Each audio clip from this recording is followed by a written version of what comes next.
Good.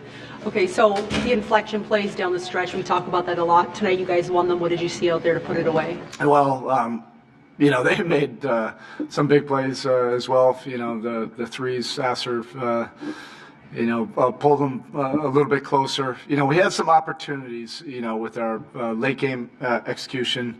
We had a turnover one time, a deflected pass. D-Mitch got a pretty good look at one of them. And then Norm, we got a switch, and then Stewart heavily contested that three. I think we had an opportunity to possibly put some pressure on the paint, but then Jaime really kind of just settled in, and they didn't double, and he just got to a spot that he was very comfortable with, and he put it away. But there were some great defensive possessions before that, particularly as they were trying to get back into the game. We had some good deflections, a couple stops, tough rebounds. It's just a good start to 2026. We'll take it. That's a very good team. Obviously they're coming off a West Coast trip, but this is the NBA. We will definitely take it. Winning in different ways, in your experience, how have you seen that can affect the locker room? Yeah, I think this was an important one for us to get because this wasn't a game, we put 140, on the board. Bam and Kalel were just terrific and physical on the glass. The 14 rebounds from Bam, 13 from Kalel, but also the offensive rebounds. I think Bam had 4, Kalel I think had 3, Wiggs had 5. So they're a good. Detroit's a good, defensive team. You're not just going to always just be able to get to, what you want to, particularly in the half court. I thought our transition game was very good, but in the half court they make it tough.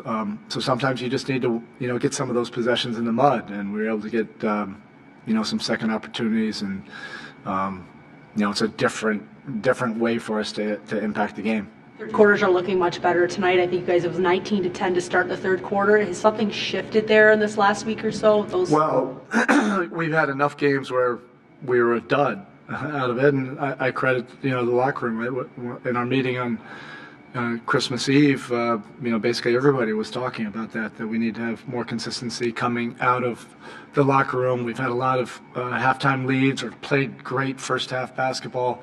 Even in those losses, we had so many of those games where we played really well, and then the third quarter would just do us in. And so our guys have taken that to heart to try to be more consistent, throughout the course of the game. There'll always be back and forth. That's what competition's about. But you try to bring the consistent energy, and intentions, which we had tonight. Norm with his 36, but in pick and roll actions, I think they were trying to put him in a box at times and throw different coverages at him. What's required for a player to be able to pick that apart? Yeah, I think that's what's interesting. We did get to some of that stuff, and they jammed us up. They're a great pick and roll defensive team with 5. I think what really was impressive, with Norm through 3 quarters is he was getting so many of his points in random situations. And you need to against a good defense. You can't just always run a play call, and look what happened in our last 2 minutes of this game. But Norm was getting him in transition. He was getting him on random, catch and goes, offensive rebounds, relocations. And he has a great skill for that. And we want to lean into that, even, in fourth quarter situations where we don't just slow down and play a typical game. Now, there will be times where we for sure have to execute, but I think the game slowed down to their favor tonight. Last one. Coming into this building, you have to meet the moment with physicality. Tonight, what did that look like to you out there for your team? It looked like it on the glass, and there still were other opportunities that the guys were lamenting that we, the ball was hitting our hands and it would pop out of our hands because of, getting bumped or a little bit of contact on the hand. We have to continue to get better at grabbing, those kind of rebounds with 2 hands, being strong with it, not getting stripped, not bobbling it, and then also rebounding outside of our area. But for the most part, there was great intention. We knew it, You know, we knew it coming in. They put almost 80 points in the paint on us last game, and they pounded us on the offensive glass. We knew we'd have to bring a physical edge. Okay? Thanks. Thank you.